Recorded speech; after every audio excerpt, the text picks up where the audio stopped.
Good evening and welcome to this week's episode of Paranormal Lens presented by Jotnix Paranormal. I am Jamie Widener, your host for the evening, along with Chad Thomas, my co-host.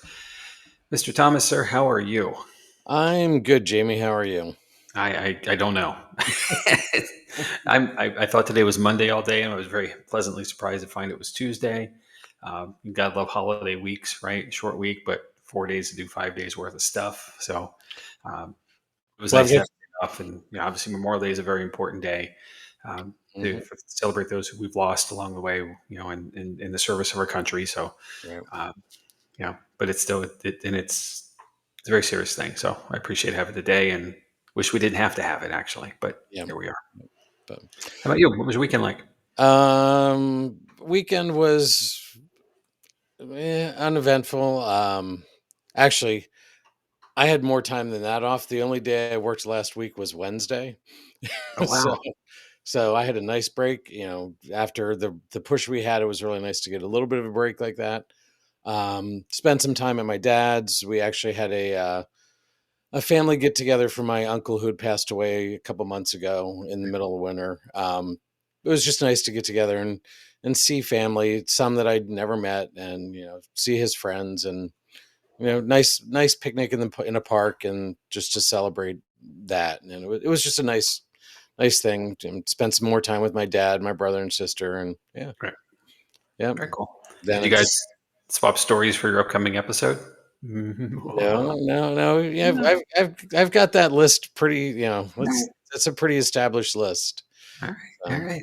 Just checking, checking. yep. So, Hey, if so, we're of a certain age, uh-huh. okay? So when I hear family gatherings or picnic at the park, you know, I think of two key things have to be there. One is deviled eggs, right? Uh-huh. The other is what I call Waldorf salad, which is like pistachio jello in whipped cream with like pineapple and Uh-huh. cherries, stuff like that. Like that was like every event we ever had when I was growing up were those two things. And honestly, when I was younger, I could eat them both, and not feel like I was going to die. Now I probably would. Eggs and whipped cream, Right. Jello, and all that junk together. Yeah. At least that's so slightly healthy. Yeah. Oh my gosh, Well, back in the day, I'm gonna disappoint you, Jamie. We had neither of those there. what the what? But Oh my, we had one of the things in our family is my mom used to make a sloppy Joe barbecue, and I made that. I And know my that recipe. and Yep, my uncle loved Kentucky Fried Chicken, so several people brought Kentucky Fried Chicken. So perfect. that's all you need, the things that are important to the family. So Yeah, and so those are also picnic staples, so uh-huh. you So can't go wrong. so anyway, Bert, good to see you joining us. Thank you. Bert, good evening. So but anyway, we're not here to talk about picnics, Jamie, Well, or walks in the park. Maybe. well, maybe. No, no, no, we're not. We're not. So tonight is my episode. And I guess obviously we had a cover slide that was correct this week. So we know we know that tonight we're going to talk about Men in Black. So let's dig in. Okay. Um, so for most of us, our knowledge of Men in Black starts back in 1997 with the release of the film Men in Black, starring Will Smith and Tommy Lee Jones as secret agents working to police and monitor alien interactions on Earth. The film is about an age old odd couple pairing of a grizzled veteran and an upstart newbie who thinks he knows more than his experience allows him. After a comedic training and get to know you period, a villain arrives and threatens the world. And, spoiler alert, the men in black go on to save the day and Yep. do so again and again through three sequels. Sound familiar? Yep. Yep. All right, that's my episode. Good night, everybody. No, no, no, no. Your homework is to watch the movies. That's it. No, there's actually a lot more to this, and from the world of entertainment, what we see in films usually comes from something in print, right? Right. Usually first. So, for those who enjoy comics, you know that The Men in Black was originally a comic book series written by Lowell Cunningham and first published in 1990 under Aircell Comics, which went on to be bought by Malibu Comics and eventually by some company called Marvel Comics. You ever hear of them, Yeah. Chad? Maybe. Maybe. Yeah, I don't know. I hear they have a chance to make it. While there was originally only a 3-book run, I think it's safe to say that the comic left an impression.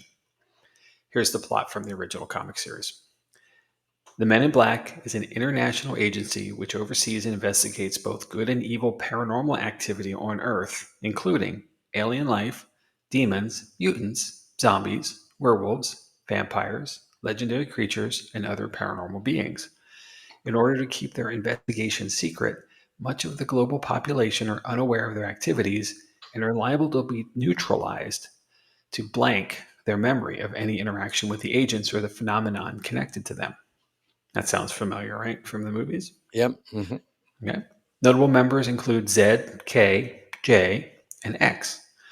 X later becomes a rogue agent after learning that the MIB, Men in Black, seeks to keep the supernatural hidden in order to manipulate and reshape the world in their own image. An agent may use any means necessary, including death and destruction, to accomplish a mission. Agents sever all ties with their former selves, and thanks to the neutralizer, as far as the world is concerned, they do not exist. So, there are a few differences between the comics and the films, most notably. The direct focus of the films is on extraterrestrial activities and not the para or supernatural elements. Hmm. The films use memory erasure instead of killing witnesses. True. Yep. Seems probably a good thing, right? Yep. In the films, the goal is to maintain order on Earth instead of directing it into their image. And the comics are very dark, where the films went to a comedic tone. As the old saying goes, truth is stranger than fiction.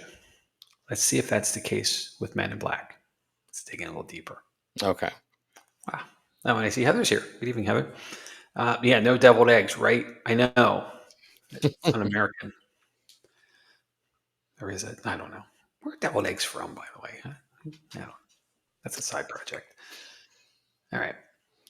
So, in 1952, Albert K. Bender of Bridgeport, Connecticut, formed the International Flying Saucer Bureau, or IFSB, which you may have likely never heard of because while meeting immediate success, it was abruptly shut down the following year. Shortly after the shutdown, Bender shared that 3 men in black suits had imparted on him the true meaning to the UFO mysteries, which turned his life into a nightmare. Bender would say no more on this, and no more details are available. 3 years later, an IFSB associate of Bender's named Gray Barker wrote a book called They Knew Too Much About Flying Saucers. In the book, the first mention of Men in Black made it to print. According to Barker, Men in Black were found at UFO sightings as far away as Australia, scaring UFO buffs into silence over what they had seen. Through the years, the Men in Black tales have become a part of American folklore. The speculation of who the Men in Black were expanded to include them actually being aliens themselves, and like any good story, it took a life of its own. In the mid to late 1980s, conspiracy theories of aliens working with secret societies started with goals of aliens colonizing Earth, creating superhumans, and more began to come forward. Some may say this is the catalyst for Fox's The X-Files that premiered in 1993. After all, aliens were the core of the show's 11 seasons and 2 feature films, and the reboot. So,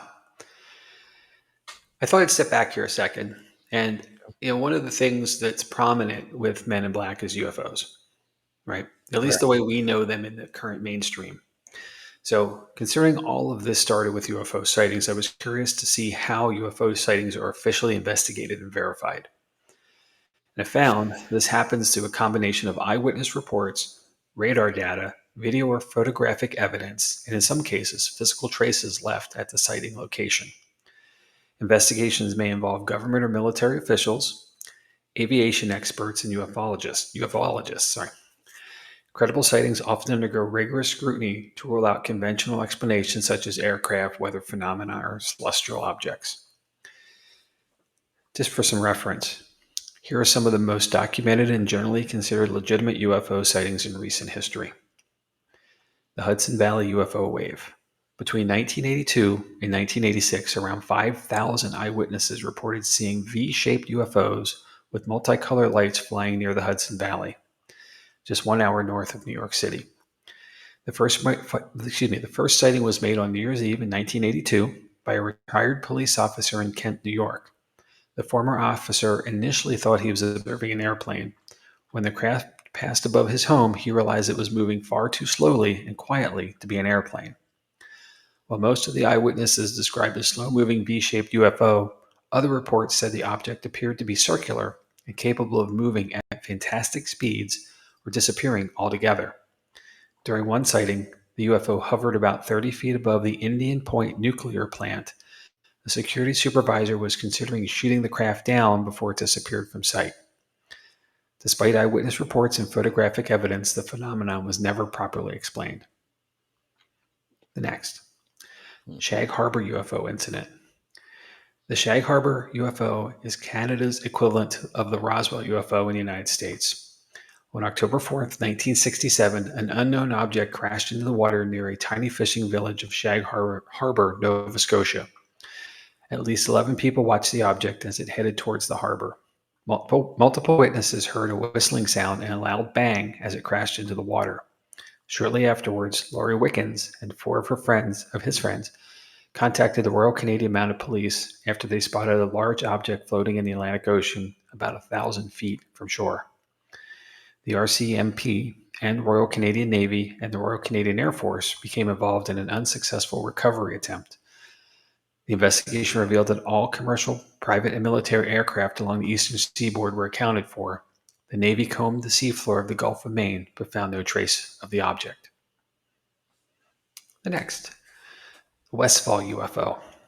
Around 11 a.m. on April 6, 1966, an unexplained flying object flew around Westfall High School in Melbourne, Australia. More than 200 students and several teachers watched the UFO as it descended into a nearby field.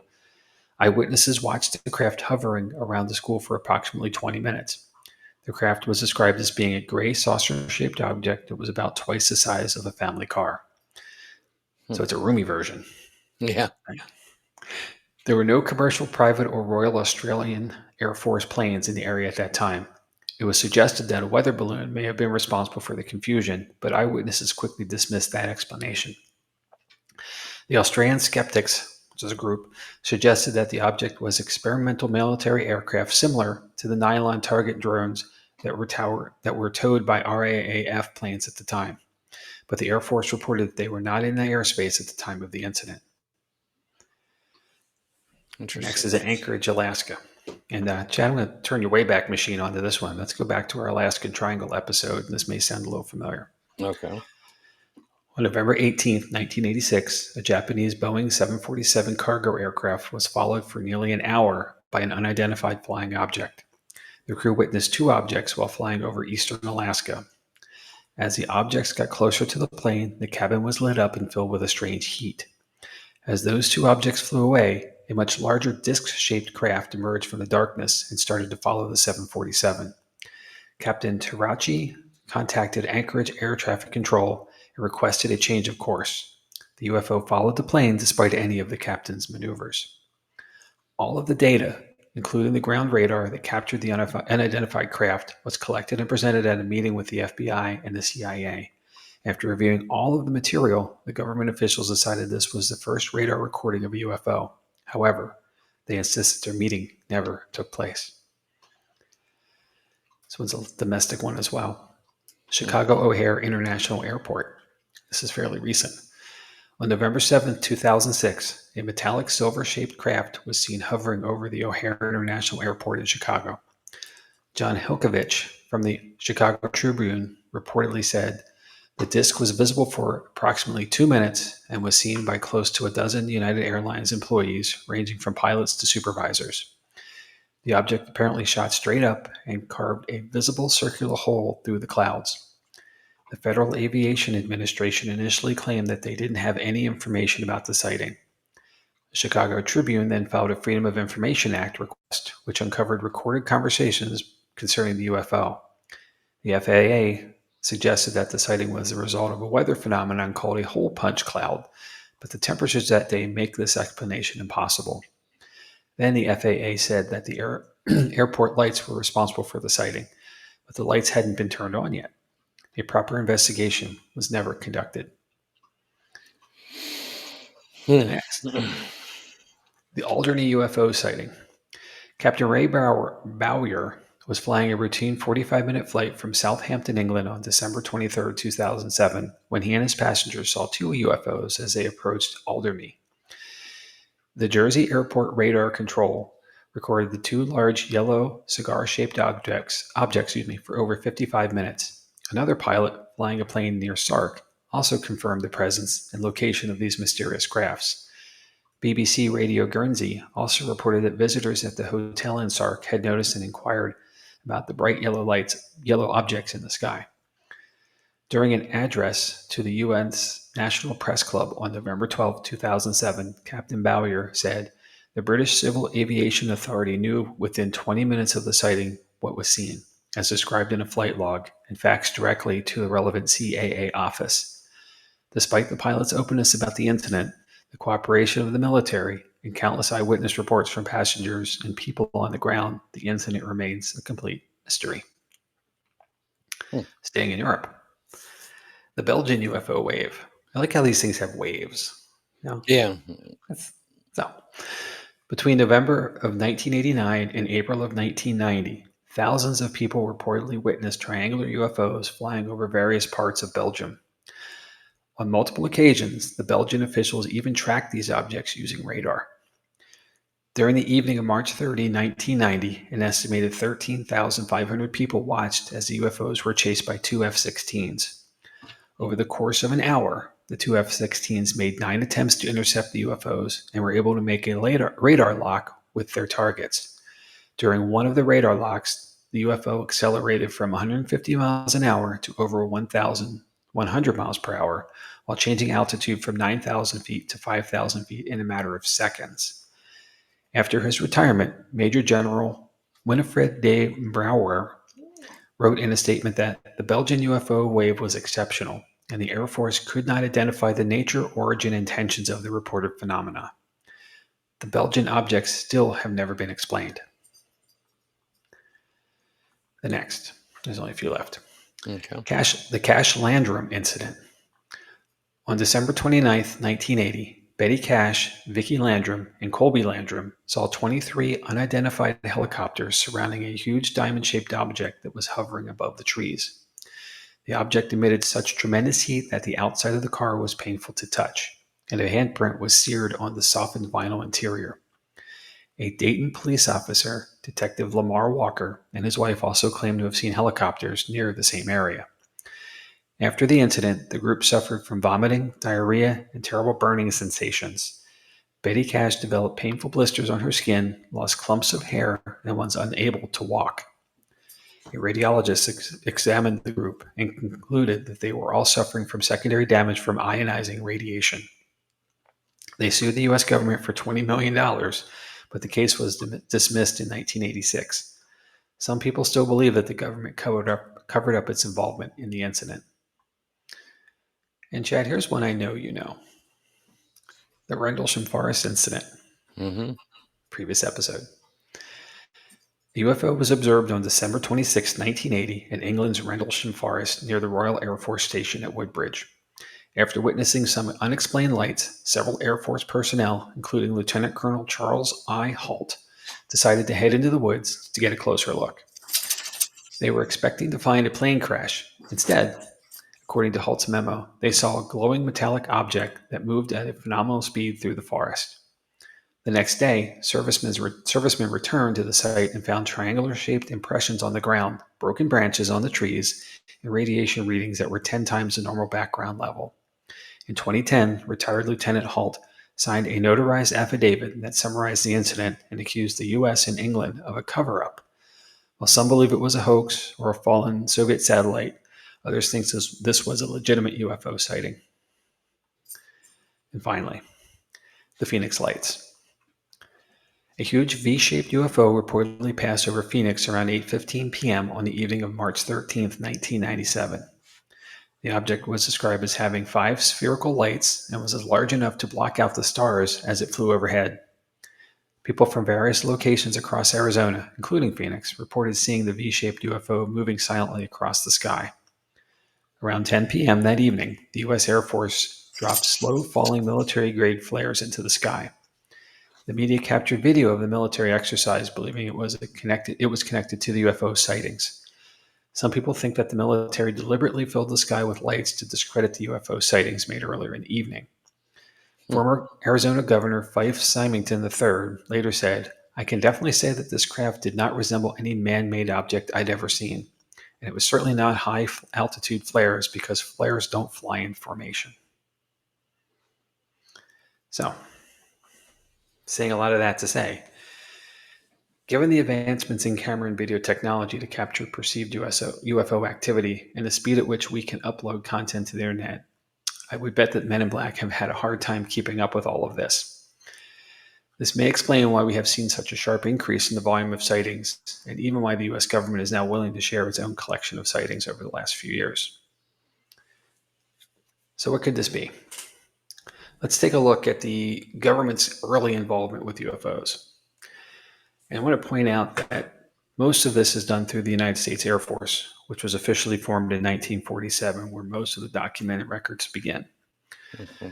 So, first, in 1947, there was Project Sign. The project tried to explain several military reported UFO sightings and determine if they were extraterrestrial in origin, while also considering potential threats to national security, especially related to possible espionage by the Soviet Union. This is the Cold War. All right. Project lasted December of 1947 to February, of 1949, and investigated 243 sightings. Now, along with that came Project Grudge. Great name, by the way, Grudge. And I couldn't find if it was an acronym or not. I'm hoping it is, but it's still pretty cool. The project was a scaled down version of Project Sign and explored 243 additional sightings before giving way to Project Blue Book, which I think we've all heard of. Mm-hmm. And Project Blue Book itself, running from 1952 to 1969, the project is the longest running known program to get dedicated to investigating UFOs. The project generated controversy because of its subject matter and the secrecy surrounding its operation. Project Blue Book investigated 12,618 sightings, and officially 701 of them remain labeled as unidentified. The others were deemed aircraft, weather balloons, the usual Right. Clouds. explanation. Yep. Yeah. Weather phenomenons, things like that, celestial bodies, misrepresentations.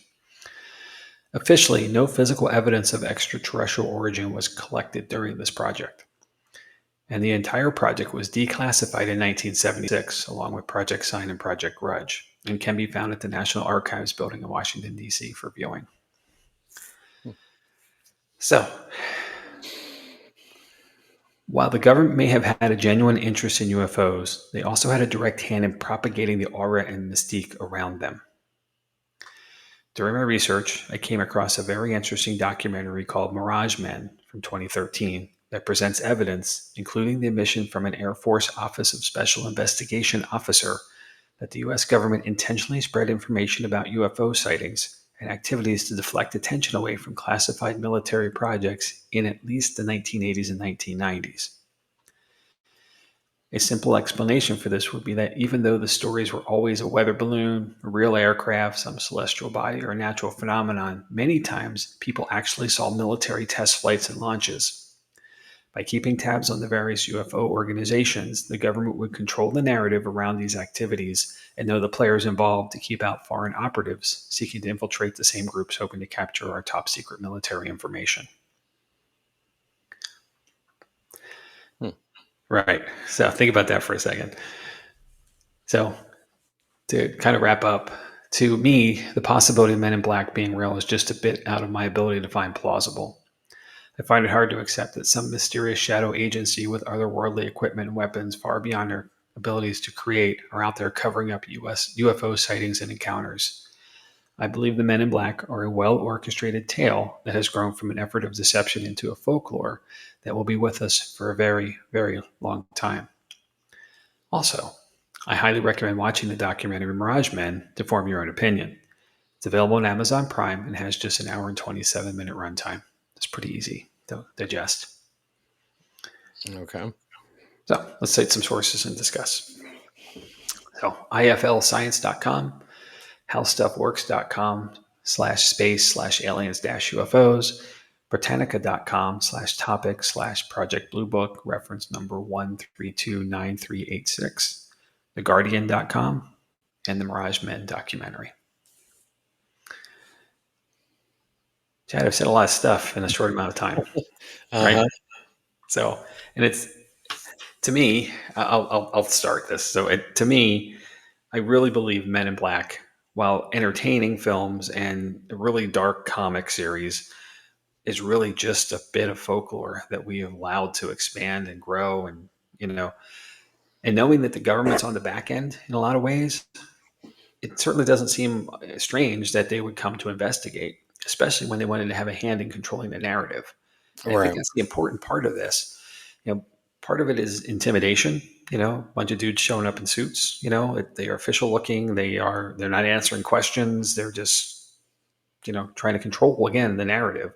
Uh, and the infiltration of the various groups. As soon as they found someone, and it's in the documentary. There's actually an officer, from the Air Force Office of Special Investigation, who described how he would select a person to target and the efforts that he made with that. And one of the cases that one of the individuals actually gave a speech at one of the large UFO conventions in Las Vegas, um, explaining that a lot of this is all just a hoax, and it's fascinating, because then you don't know what to believe. And I think once you start to lose that uh, visibility of truth, then all of it becomes very gray. What do you want to believe? Right. So, what do you think? I think, yeah, a secret organization of people hiding something. No, I don't think that's what it is. I think it is researchers.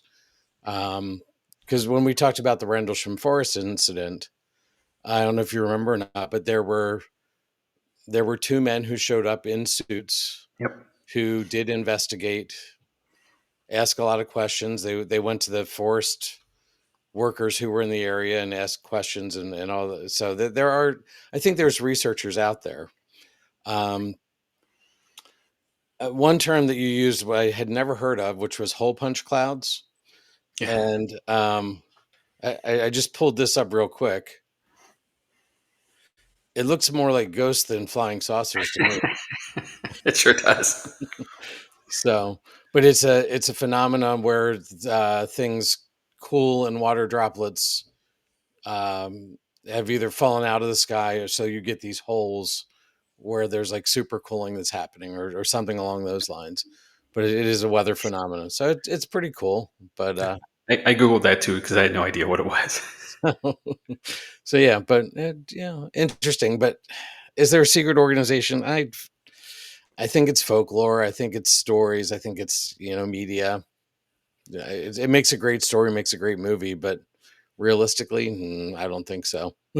So It keeps you on your toes though too. And I'll go back to the X Files for a moment.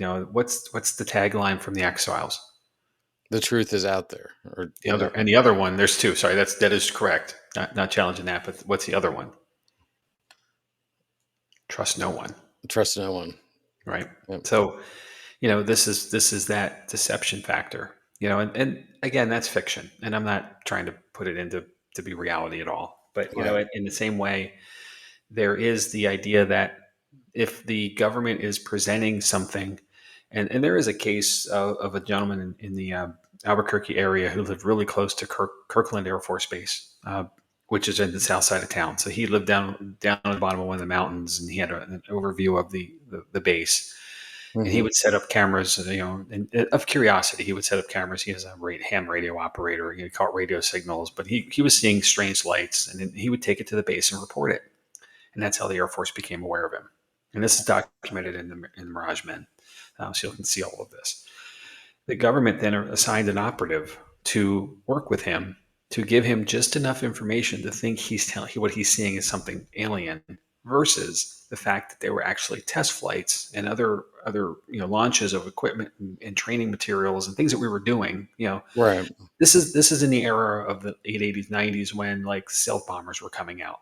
you know Right. So, we're better to test flight these things in the middle of nowhere. I mean, Albuquerque's not the middle of nowhere, don't get me wrong, but if you head Right. south away from, and southwest specifically, you start getting out in the middle of nowhere. Right. Northern part of the state, you start getting up in like the Farmington area. There's nothing up there, and they were using that area. There was actually, they commented there was a commando training base there, and this fellow was a pilot, so he would fly over the area and then see activity or see things that he couldn't explain. So they would tell him it was a crash, but it really was a military installation or a base, Right. that wasn't supposed to be known. So, here you take that. Where do you draw the line of trust? Right. When someone from your leadership, which is your government in this case, an operative who has identified himself as such. He's not clandestine. He's not hiding it. He's fully saying who he is, what his full name is, what branch he's with, what his title is. Mm-hmm. He's telling this guy stuff that is leading him away from the truth and into a whole other thing. And unfortunately, this fellow pretty much went bonkers off of this. Right. And um, a very, very bad mental health breakdown happened because of it, because of an Right. obsession. Right. And you don't know that personality type going into it. So, he's just playing the playbook to tell him the things he's telling him the operative is. But that's where you have to kind of draw the line. And eventually, at least the operative claims he came clean and told him not to go anymore with this. It's it's not worth it. Right. There's nothing to it, that stuff. But by that point, he was so far gone that it was past the point of return. Hmm. So, So that is point of it no return. right? So it was the typical illusionist. Look here. Look at what I've got going on here, so you don't see what's really happening over Yep. here. Yep. I, So I I prefer the term swerve, right. but exactly that, Yeah. you know, and it is, how many times do we think that is what's going on? We are told when there was a sighting that it was a weather balloon or it was a this or it was a that, and the reality is it was probably some of our equipment and tech being tested and utilized in flight, Hmm. in some launching. But however, here's where it goes to I want to believe, do you want to believe that it was that possibly? Because that's rational. Or Right. do you want to believe that it's some kind of extraterrestrial thing? Right. And that's where you have to make your choices.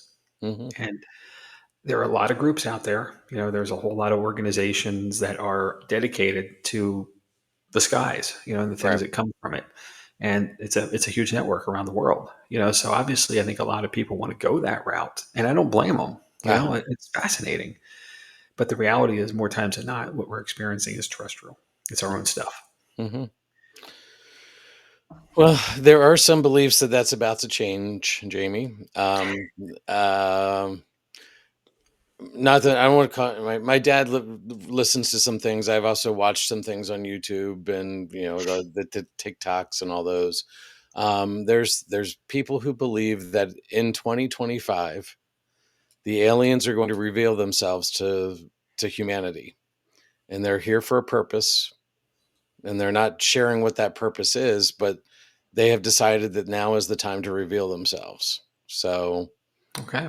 the date keeps moving because it was going to be in March. Now it was going to be in, but it keeps moving. But and these are psychics who channel extraterrestrials and so take it with a grain of salt. But who knows? Maybe we will learn something this year yet.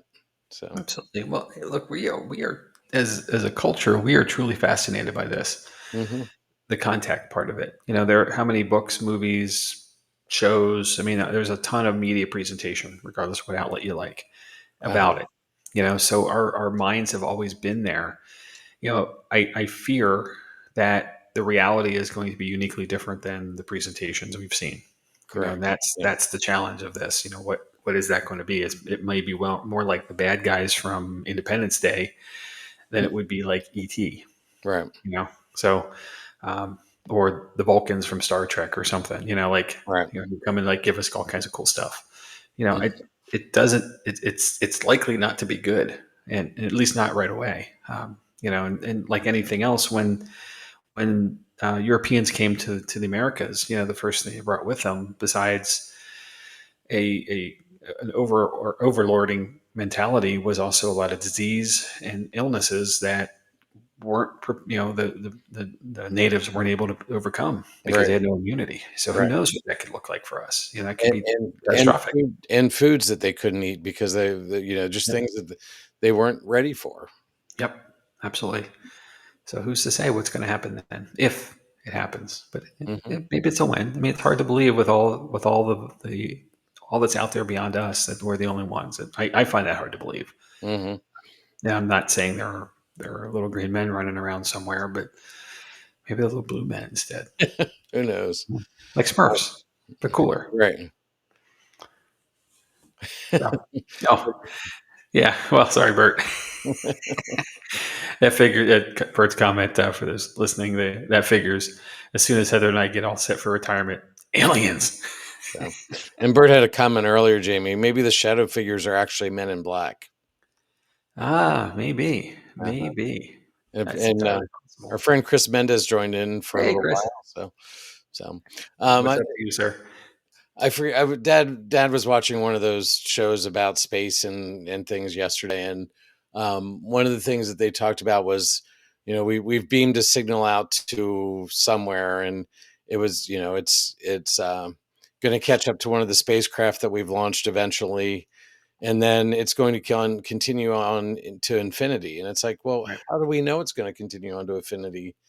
It might bounce off something, like it may hit right. something, like we don't know. So. Yeah. Well, it's the objects remain in motion, Uh-huh. until something resists it. So, Mhm. it certainly is going to eventually. I think it's going to hit something. The Right, odds are there. Some right, celestial body, planet, sun, moon, whatever, right. asteroids. But or maybe just maybe another ship. Yep. So, So, so who knows? well, I want to say this didn't go where I thought it would, and I really wanted there to be some. I can get down a Reddit rabbit hole here very quickly. Uh-huh. Of Men in Black. I really could, but that's a lot of fiction. And there just isn't much documentation to have validity to say that this is something real. And the as soon as you turn, sorry, I got it. Yeah. yeah, The- yeah. Speaking of things, this is going to bounce off of that radio wave Bird added, the Death Star. Oh yeah, that's a galaxy far, far away, but a long, long time ago too, sir. So unless there's a third one out there somewhere, we took care. The good guys took care of two of those. I saw the movies. I can prove it. Um, but I lost my train of thought completely on that. Thanks, Bert. Oh my gosh. Um, yeah, gone. It's gone. yeah, that's what happens when you get older, Jamie. You're lucky you're on another screen. I'm punching the wrong way. Um, yeah, I totally lost that. Dang it. So anyway, yeah, it's an interesting topic. You said it was going in a different direction than you thought it would. Well, yeah, and that. Thank you. The idea of the government getting involved really turned it for me, and literally watching the Mirage Men documentary. It's dated because of the era that it was. The evidence was created from, but it's current in the sense of what they're talking about from back in the 2010s. Hmm. So it's not that old. Right. Um, and it apparently won an award somewhere along the way Okay. too. So, but And, it's one of those things where, and it's just one piece of information. Don't be wrong. right. I can't use it as gospel, but you know, without more, I can't make it be more. Right. So, and there isn't a whole lot other than someone in a suit showed up, and that could very well be a detective from a police department. Right. You know, it doesn't necessarily have to be something clandestine. So, but once we're ready to see something or have something happen, we accept that it could be. When something does, like someone showing up, we expect it to be the Man in Black then, Right. or something like it at least. Right. And sometimes it's just a legitimate dude coming home from work in a suit. Hmm. Stop by, But standing Jamie, in the back. if he's using a memory eraser, how are we going to know? That's true. That's very true. I mean, Chad, I back in the '90s, I was an employee of Blockbuster Video.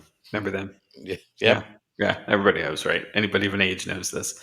So I was a store manager. So I got to go to a conference in Atlantic City, and it was at the time of the Men in Black release. So it was a Men in Black themed dinner one night where we all got to wear our black suits, black ties, the whole 9 yards of it, Uh-huh.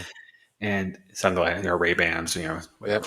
So the one thing that I grew very, very tired of really quickly is everybody turning to the person around them and saying, the difference between you and me? I make this shit look good. that and the hook from the song, which has been in my head for a couple weeks. I mentioned this last week. I think I'm ready to let it go. So, but entertainment is great. All that is fun, and it Right. has become such a cultural thing. There's 4 movies, alone. Yep. And, you know, each one of them was bigger and more bombastic than the last one because it had to be. And I think the fourth one kind of dudded anyway, but they went off the path of the actors.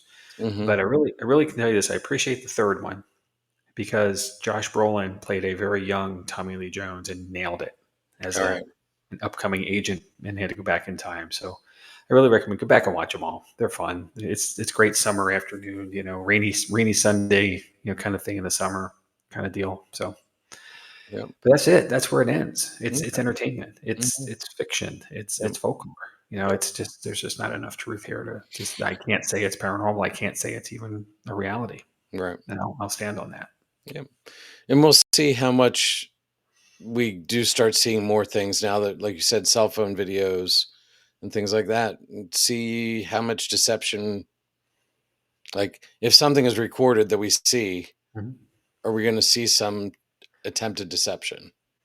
Absolutely. Well, there's a lot of shows now too. Paranormal Mhm. Caught on Camera comes immediately to mind, where people Mhm. can just submit their evidence to a producer somewhere, and they're Right. gonna they're gonna pretty it up as much as they can to make it television worthy for 10 minutes of their time. But a lot of it is shaky cell phone video, Mhm. or handheld camera video, where and especially at night. I mean, Yeah. I'm sorry to say this, but I Anything recorded on your phone at night. there's no depth perception. There's no, there's just no, no Yeah. way of knowing where things really stand. So And now well, the fear, military radar, that's a whole different story because yes, we had some that released recently. So yes, absolutely. And plane cameras, military flights. The Tic Tac video comes to mind. mhm. That was released a year or two ago. Uh, One of the things I can't get past. I used to live in Phoenix, and the first night I was there, I was driving I-10 from the west side to the east side where I lived, and there's a tunnel, and you come out of it, and then on to the right, which would be the south, is a whole bank of antenna lights. The red flashy things, Right. and it's a lot of them. And because it's South Mountain, it's an elevated. It's not really a mountain, but it is a Right. mountain to them. So it's an elevated area where they have to put the antennas up so that planes and Sky Harbor Airport's really close by, so so they don't crash. Mhm. And I thought to myself, what the heck is that? It was just really like whoa. And then having later found out about the Phoenix Lights, I'm thinking to myself, well, it was that it, but no, it isn't, but I'm saying Right. like sometimes we can see stuff like that and not realize where we are because you can't see South Mountain in the dark. You just see the lights elevated, like up and almost look like you're up in the sky, Right. at least at a light elevation, so you don't know. Right. And, I can understand if you're wanting to believe, you're going to let something go forward and without any more evidence to it. It's tough, and nighttime stuff is really tough. I mean, we do a lot of our work at night too. I get it. Mhm. Anything we capture, we really have to look at to make sure it is not just us moving around creating shadows and things. So, Yep. as a paranormal investigator, that's really the hardship of it, is trying knowing what to call legitimate evidence and what to really Right. separate as being us and our peers around us moving around in our areas. Yep. Bird had a comment here. Can we get one clear picture or video? I know, I Yeah. know. Which, I wish so. yep. So, And who knows what else is out there that someone didn't feel like they could present. Maybe right. somebody has it, and it's just sitting in a memory bank somewhere on a phone, Right. you know, or a computer somewhere that they just don't know how to present it or are afraid to come Or forward. or how much evidence is sitting on there that somebody hasn't gone through? Well, that's true. I, You're talking about my voice recorder right now. I feel like I'm on yours and mine, and yeah, video's caught up. yeah, Audio is not. yeah. Sad. So, but it's easy. I mean, it's easy to have happen. So, Sure, of course. yeah. Yeah, I agree. I agree. Well, thanks for digging into it, Jamie. Like you said, you're not going to find documentation of Men in Black. It's just Yeah, not going to happen. So, yeah. It shouldn't, right? If they exist and they're doing their jobs well, then we shouldn't know anything okay. about them. So, So, but thank you for digging into the UFO stuff, and yeah, I appreciate it. So, all right. Well, let's move on. should we talk about what's coming up? Let's do it. All right. So can you believe we're moving into June already? Like, where's this year No, going? no. But I'm not ready. Not ready for this. um, June 3rd, next Tuesday, I will be doing Menehune, talking about the Hawaiian Islands and the spirits that have been found there, believed to live there. Then June 10th, you're going to jump into Brushy Mountain State Penitentiary. Yep. I know you're looking forward to June 17th, so I hope I pull this one off well enough for you. But I'm looking at the house that I grew up in and the stories surrounding it and hauntings. And there's probably 10 or 15 stories that are documented in just my parents' time living at that house. Oh, cool. So yeah, we'll dig into that. June 24th, Gettysburg. What do you have any idea what route you're taking there, Jamie? Because Gettysburg is a lot of area to I cover. know. Not yet. Not yet. Not enough yet. Anyway, All right, the and then paring down of information has begun, but more to come. okay, and then July 1st, we are wrapping up season 2. The week after that, I'm away, so we won't have an episode that week. And the following week, we've got something interesting. We're not going to release it yet, but we've got something, maybe a collaboration of sorts. It's a great word, So, collaboration. so that's what we've got coming up. Um, the next event that we have that's a public event, we are going to the Haunted Crescent Horror and Paracon on June 26th, I believe that is the date. It is. That's going to be an interesting day, 12 to 6 out in Crescent. Looking forward to that trip. And there's going to be an investigation after the Paracon. If you want to get tickets to that event, you can do that. Let's see, coming up for us. Oh, and I jumped this week, Jamie. We've got the Paracon, then July 26th, August 16th, September 27th, October 11th, and October 18th. We were at Booby's Brewery with Public Investigations. Got to follow up on it, but July 26th may be another Para-Unity event. We're not quite sure yet, but that was originally scheduled for that. I agree with Bert here. We've got to do a Gettysburg road trip. Oh yeah, yeah, So absolutely. there's quite a few spaces there. There's the orphanage. There's the Cashtown Inn. I'd love just for a bunch of us to rent all the rooms at the Cashtown Inn and just investigate. I think that'd be a great, fun time. Yep, I agree. If we can get my dad out of the house, we could run down to his house and investigate while he's not there. But that'd be hard. Well, we put him in the cash down, and we go to his house. So see, Something like that. ah, So yeah, that's what we've got coming up, and then after that, we've got the website up and running. Like I said, it's still in its infancy. We've got more to put up there, but it's jot-nixparanormal.com. Check it out. You can contact the team through that.